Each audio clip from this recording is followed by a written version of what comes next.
Hello guys, Jan's big bro here, and in this video I'm gonna be talking about all the cards, enemies and boosters that you can get and encounter in Arena 4 Stormcloud Mountains. So the first card that I'm gonna talk about is Ice Cult, which is a dragon hero. He is also my first legendary card that I got from the level up chest. His first skill is Avalanche, in which he creates a spiked ball that rolls down the enemy's path, damaging and slowing enemies along the way.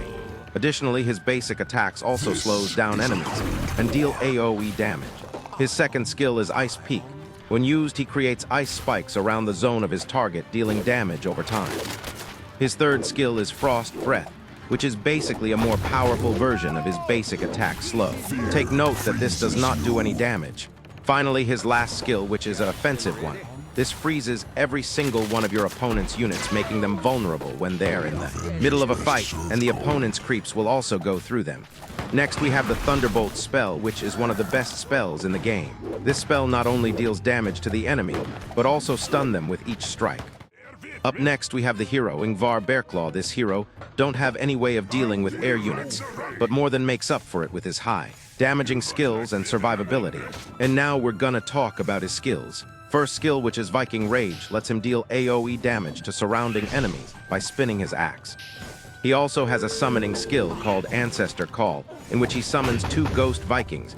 You can also micro these units like the reinforcements. This hero has a lifeline-like ability called Bear Form, which triggers when low on health in this form. His attacks now do 3 strikes instead of 1. He also becomes invulnerable and regenerates health. Next, we have the Musketeer Tower. This tower has the highest damage and longest range out of every ranged type tower, but has the slowest fire rate. Its passive skill is Pierce Strike, which makes the tower's attack ignore a portion of the enemy's armor. This skill synergizes really well with the Sorcerer Tower's debuff, making the tower attack do full damage to the enemy. This tower also has an AoE skill, Shrapnel Shot, which only targets ground units, but deals damage to air units nearby. Next skill is Sniper Shots, which is the best skill to deal damage to the opponent's units. This fires 3 shots to the enemy's units, and also has a chance to instackle. Moving on, we have the enemies you'll be facing in Stormcloud Mountains, which are mostly trolls. First, we have the Troll, which is the weakest out of all the enemies here. Like all trolls, this creep can regenerate its health points over time. Up next is the Troll Pathfinder, which is one of the enemies you should look out for, especially in the early rounds, since this enemy goes fast when traversing in ice, unless you have a barrack at the end or a fast hero to intercept it. Following that, we have the Troll Champion. Like any ranged enemy, you should be wary of them, since they can take down heroes when they're grouped up together. Then there's the Yeti, which is a slow but tanky enemy that does AoE damage on its attack. The most effective way to deal with them is either Polymorph or an Instackle.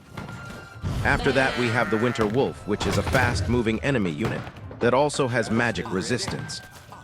Next, we have the Ice Mephit, a flying enemy that takes the flying route towards the path. When it dies, it explodes, damaging nearby units and also freezing them. Now we're gonna talk about the bosses in Stormcloud Mountains. The first one is Ulga Kai. This boss carries a shield around and uses it while walking. He has armor. He also deals AoE damage. You can counter him by blocking the choke point with tanky barracks or heroes to remove his armor. I find this boss harder to deal with than the other. The other boss is JT. Unlike the first Kingdom Rush game, you can't deal with his freezing ability. By tapping your towers, what you can do is cancel it out entirely by stunning him with spells like Thunderbolt. This boss can also instackle any unit that blocks its path by eating them. Finally, we get into the boosters that you can unlock in Stormcloud Mountains.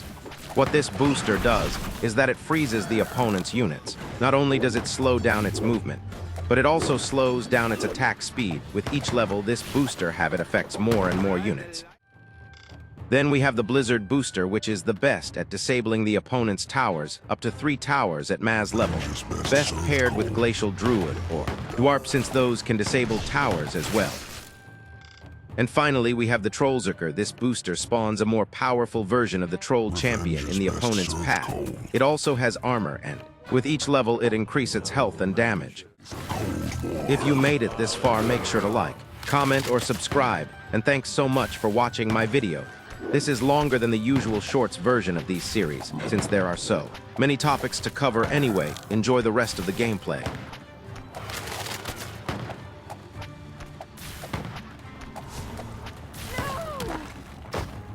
Revenge is best served cold.